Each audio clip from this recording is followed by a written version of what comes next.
को 100% सफल ऑपरेशन बता रही है, तो वहीं विपक्ष लगातार इसकी पारदर्शिता और साथ ही खुफिया तंत्र की भूमिका पर सवाल उठा रहा है, जिसे लेकर सत्ता पक्ष विपक्ष आमने सामने आ गए हैं। जहां सत्ता पक्ष की ओर से प्रधानमंत्री नरेंद्र मोदी, गृहमंत्री अमित शाह, रक्षा मंत्री राजनाथ सिंह ने मोर्चा संभाला, तो वहीं विपक्ष की तरफ से राहुल गांधी, प्रियंका गांधी और अखिलेश यादव ने तीखे वार किए। रिपोर्ट देखिए। ऑपरेशन सिंदूर पर संसद में सियासी संग्राम। विपक्ष ने पूछा, पहलगाम पर कब पूरा इंतकाम। अखिलेश, प्रियंका, इमरान ने सरकार को घेरा। ऑपरेशन महादेव की टाइमिंग पर राजनीतिक बखेड़ा। देश की संसद में ऑपरेशन सिंदूर पर हुई चर्चा के दौरान सत्ता पक्ष और विपक्ष के बीच जमकर सियासी जुबानी तीर चले। अखिलेश यादव ने सरकार को घेरा। अखिलेश यादव ने संसद से योगी पर भी वार किया और कहा कि एक नेता तो 6 महीने में पीओके लेने की बात कर रहे थे। मीडिया ने जो माहौल बनाया, उससे लगा कि अब पीओके अपना होकर रहेगा। मीडिया ने तो कराची, लाहौर, इस्लामाबाद पर कब्जा करवा दिया था। जब इतना सब था तो फिर सीज फायर क्यों करवाया, वो भी ट्रंप ने। हमने ऐसी सड़कें बनवाई जिन पर एयरक्राफ्ट उतरे। देश में पहली बार सुखोई, मिराज, हरक्यूलिस सड़क पर हमने उतारी। वहीं अखिलेश यादव ने एक शेर के जरिए सरकार पर तंज कसा। मैं दुनिया को मनाने में लगा हूँ, मेरा घर मुझसे रूठे जा रहा है। ऑपरेशन महादेव कल ही क्यों हुआ, कौन ले रहा है राजनीतिक लाभ। अखिलेश यादव ने सरकार से पूछा कि पहलगाम के आतंकियों की पहचान इतनी जल्दी हो गई, लेकिन पुलवामा में RDX किस गाड़ी से आया, उसकी पहचान सरकार आज तक क्यों नहीं कर पाई। सरकार को अपनी आर्थिक, राजनीतिक और सामाजिक विफलता का SIR भी कराना चाहिए। अखिलेश यादव ने तंज कसते हुए सरकार से पूछा कि जिनकी नींबू मिर्च लगाकर पूजा की, वो कितने उड़े। वहीं अखिलेश यादव की सांसद पत्नी डिम्पल यादव भी सरकार को घेरने में पीछे नहीं रही। जब हमारी फौज पाकिस्तान को हमेशा हमेशा के लिए एक पाठ पढ़ा सकती थी, एक ऐसा संदेश जाता कि भविष्य में पाकिस्तान कभी ये हिम्मत नहीं जुटा पाता। हालांकि सरकार के इंजनों को मैं टकराता हुआ देखता हूं। हो सकता है ये मेरा भ्रम हो। पीओके के मामले में सभी इंजन हमें एक दिखाई देते हैं, और जहां पीओके पे पहुंचने तक की बात थी, कुछ लोग तो पीओके पर ये कह रहे थे कि हमारा कब्जा हो जाएगा, 6 महीने का केवल हमें मौका मिल जाए। ये सरकार आखिरकार पीछे कैसे हट गई, और क्या कारण था कि सरकार को सीज फायर का ऐलान करना पड़ा।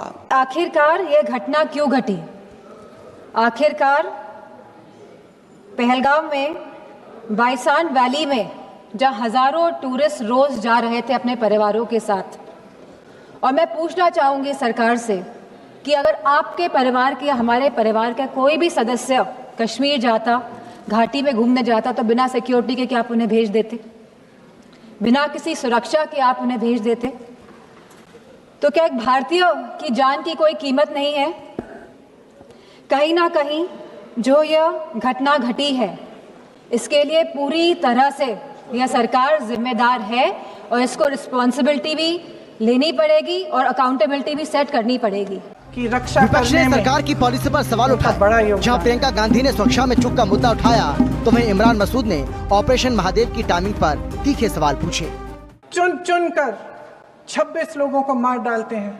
शुभम की पत्नी घबराकर वहां से भागने की कोशिश करती है, अपनी जान बचाने के लिए जंगल की तरफ दौड़ती है। वहां पता चलता है कि तमाम लोग जंगल की तरफ दौड़े हैं और अपनी जान बचाने की कोशिश कर रहे हैं। कोई अपने बेटे का हाथ पकड़ के पहाड़ों पर घसीटता हुआ जा रहा है, कोई कश्मीरी घोड़े वालों और गाइडों की मदद लेते हुए चले जा रहा है, क्योंकि उन्होंने कहा कि इस पूरे समय जब 1 घंटे के लिए चुन चुन कर भारतीय नागरिकों को मारा जा रहा था, इस पूरे समय उसे एक सुरक्षा कर्मी नहीं दिखा। 1 घंटे के अंदर आतंकवादी कहां से पकड़ लिए? पिछले 100 दिन से तो पकड़े नहीं जा रहे थे। एकदम आतंकवादी कौन थे? वो आतंकवादी कौन थे? वो कॉन्स्पिरेटर। जब सुबह सवाल खड़ा हुआ तो आपने दोपहर को मार दिए। अरे वाह, कितना बड़ा तेज काम चल रहा है। इतनी तेजी दिखाई होती तो पीओके पे कब्जा हो गया होता। गृह मंत्री अमित शाह ने विपक्ष के सवालों का सिलसिलेवार तरीके से जवाब दिया। शाह ने आरोप लगाया कि विपक्ष पाकिस्तान की पिच पर बैटिंग कर रहा है उन्होंने सवाल उठाया कि ये पाकिस्तान को बचाने में क्यों लगे हुए हैं। देश के विदेश मंत्री पर भी इनको भरोसा नहीं है। शाह ने कांग्रेस को उसके कार्यकाल की याद दिलाई। चिदंबरम जी ने सवाल उठाया कि क्या प्रूफ है कि ये आतंकवादी पाकिस्तान से आए, और मानने वाले कब उठाया? जब संसद में चर्चा होने वाली थी। क्या कहना चाहते हैं चिदंबरम साहब? किसको बचाना चाहते हैं? पाकिस्तान को बचाकर आपको क्या मिलेगा? मान्यवर, हमारे पास प्रूफ है, वो भी मैं सदन के सामने रखना चाहता हूं कि तीनों पाकिस्तानी थे। 3 में से 2 के पाकिस्तान के वोटर नंबर भी आज हमारे पास उपलब्ध है।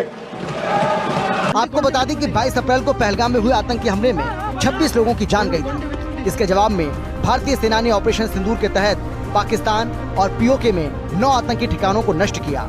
जहां केंद्र सरकार इसे 100% सफल ऑपरेशन बता रही है, तो वहीं विपक्ष लगातार इसकी पारदर्शिता और खुफिया तंत्र की भूमिका पर सवाल उठा रहा है। लखनऊ से लालचंद, राहुल श्रीवास्तव और विक्रम सिंह राठौर के साथ ब्यूरो रिपोर्ट, हिंदी खबर।